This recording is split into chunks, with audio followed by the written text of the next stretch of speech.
So, good morning. The reason that I'm here is that I'd like to share with you what I feel is a disconnect between two very important emerging trends.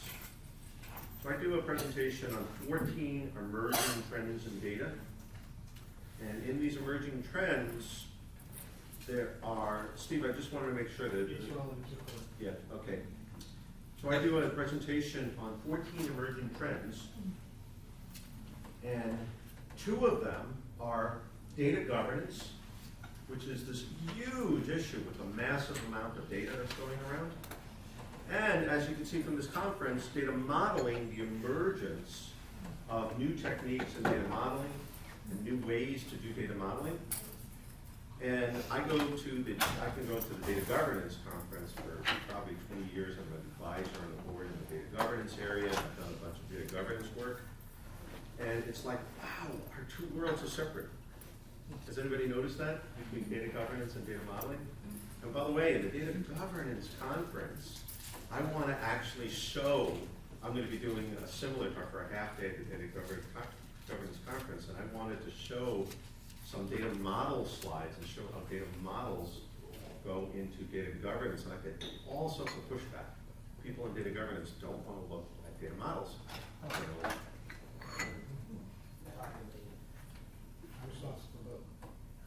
Oh, good.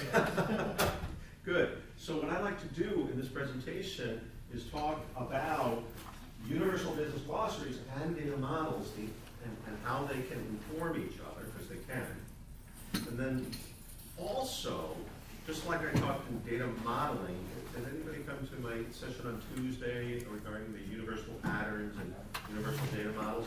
Just like we can jumpstart data models, we can jumpstart glossaries, and we actually have jumpstarted glossaries for many firms that their data stewards say, oh, we have to define all these terms. And we say, oh my gosh, we have thousands of terms defined. And you can use these terms to jumpstart your glossary effort. And I'm astonished at the number of business glossary efforts that don't do this, that don't use templates. So what I want to share with you is how to use templates of any type to jumpstart the effort. For instance, Express Scripts was the 2012 Data Governance International Achievement Award, and we used our glossary, set of glossary terms to say, look, if you're going to develop a term, you can get a term developed in less than half of the amount of time by starting not from a blank screen. I mean, doesn't that make just logical sense? How many guys here are using templates? How many of you are doing business glossaries, by the way? Great. And how many are using templates to do that? Yeah, this is the normal response I get. It's like, wow, how could we not be using templates? Now, not only do you get a jump start in the definition, but often what happens in glossary efforts is what you're doing is, oh, here's a term, here's a term, here's a term, here's a term. And there is an ontology, there is a relationship between these terms. You say, oh, here's a customer, and bill to and ship to and end user relationships. And then that might be in the customer domain, but then it's connected to the order and invoice domain. And a lot of these glossaries, you could relate terms. So you're in the glossaries, you really want to put in key relationships. So what I want to talk to you today about is this idea of, let's introduce business glossary, data catalog, data dictionary, what are these things? And then look at the high-level models of domains. In data modeling, we call them subject data areas, but they're actually different. And talk about the difference between subject data areas and domains. And then give you example templates of these, and then talk about something called concept models. Anybody familiar with that term, concept models? Great, good. Yeah, of course, I hear it.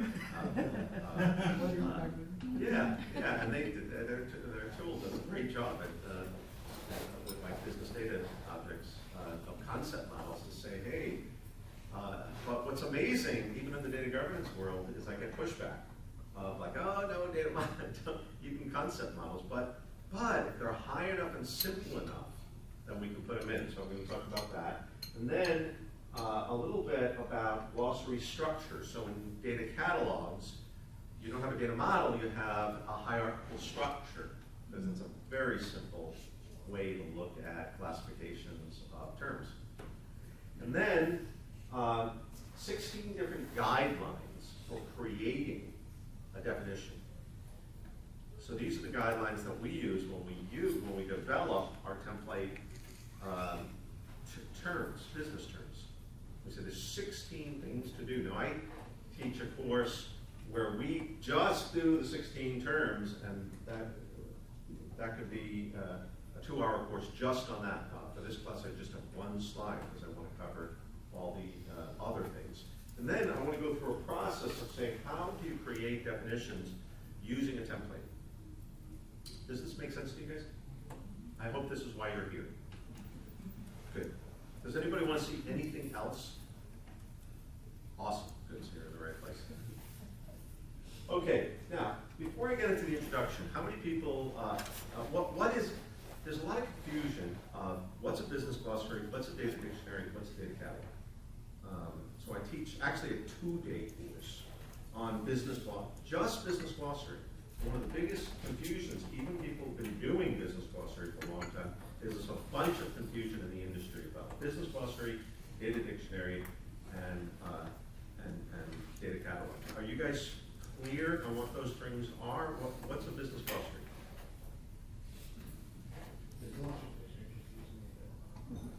The Great, catalog thank you. is the data, these are the data sets, this is the data content that you have, and so the glossary would be kind of the fields that exist in those particular data sets from that catalog. Okay, so there's one definition that the data catalog is sets, and then the glossary is the fields. What else? How else would you define business glossary, data dictionary, and data catalog? For us, the business glossary is the terms defined by the business people without respect to technology or how things are implemented anywhere. Nice. What company? T-Mobile. T-Mobile, yeah.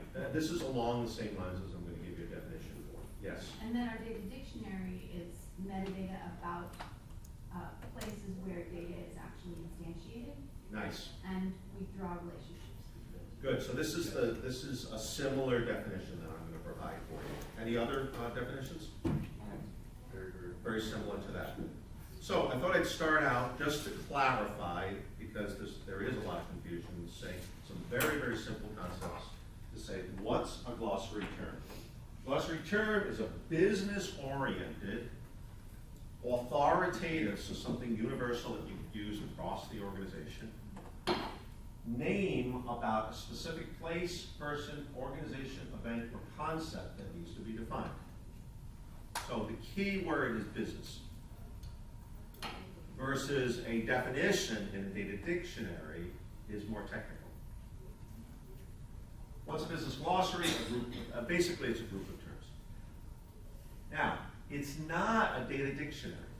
So it's a group of terms that are business oriented. That's the key thing. Data dictionary is really technically oriented.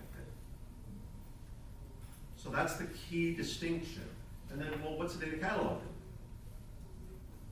And this is a huge trend in the industry. There's a whole bunch of data cataloging tools, right?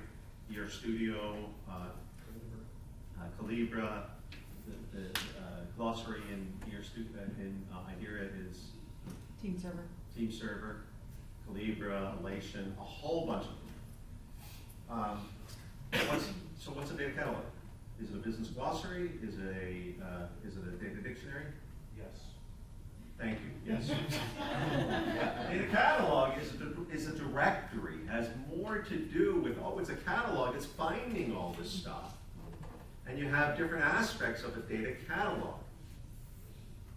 So there's a whole bunch of definitions on the internet, but it's basically, some say it's a way to search and find, and some say it's a directory.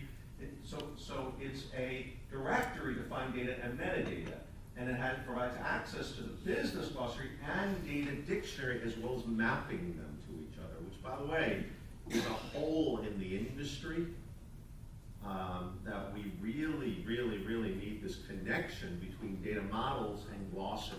And actually, very few products are doing that, are connecting the data models to the glossary. So the catalog, here's the catalog. I'm looking this through a screen at the business views and the technical views. Now, business glossaries, catalogs may also include policies, rules, stewardship, system lifecycle information, reference data information, and much more. It's controversial about what goes into a business glossary. We know the terms and the definitions go in, but then different companies will define what other things might go in. It's very common to put rules and policies in a business glossary.